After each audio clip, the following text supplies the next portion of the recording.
Aha, qoçaq bu gün olsun Nəzrin. Nəzrin sənlə başlayaq. Yaxşı. Aha, tektonik zonalar. Azərbaycanda neçə tektonik zona ayrılır? 5.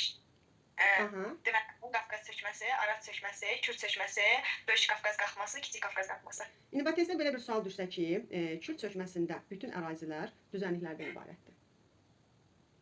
Doğru götürərsən, yoxsa yanlış götürərsən. Kür tektonik çökməsində də bütün ərazilər düzənliklər. Çünki çökmə deyirsən də, bütün ərazilər yəni düzənlikdən ibarətdir. Belə bir cümlə. Doğru olar yoxsa yanlış?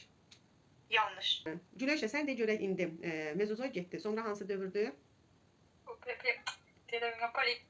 Paleogen, Neogen, Antropogen, yəni Kaynozoik. Aha, Kaynozoikdur. Kaynozoikda Paleogen, Neogen, Antropogen dövrləridir. Ceyhan İncə Hərami. Bu düzlər hansı tektonik zonaya aiddir? Ceyhan İncə Hərami. Bəli. Kiçik Qafqaz. Kiçik Qafqazın yaxınlığında yerləşsə də Kür çökməsinə aiddir. Oldu mu? Diqqətli olun, bu düzlərin yerində diqqətli olun. Əfsanə, səs aça bilirsən?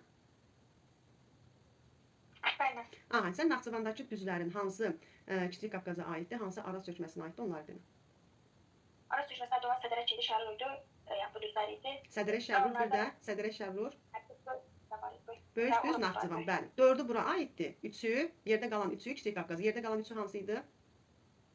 Gürcüstan, Yaçı, Ordubad. Aferin. Bu 3-ü də Kiçik Qafqaza aid idi. Başqa Kiçik Qafqaz qalxmasına aid olan ərazilər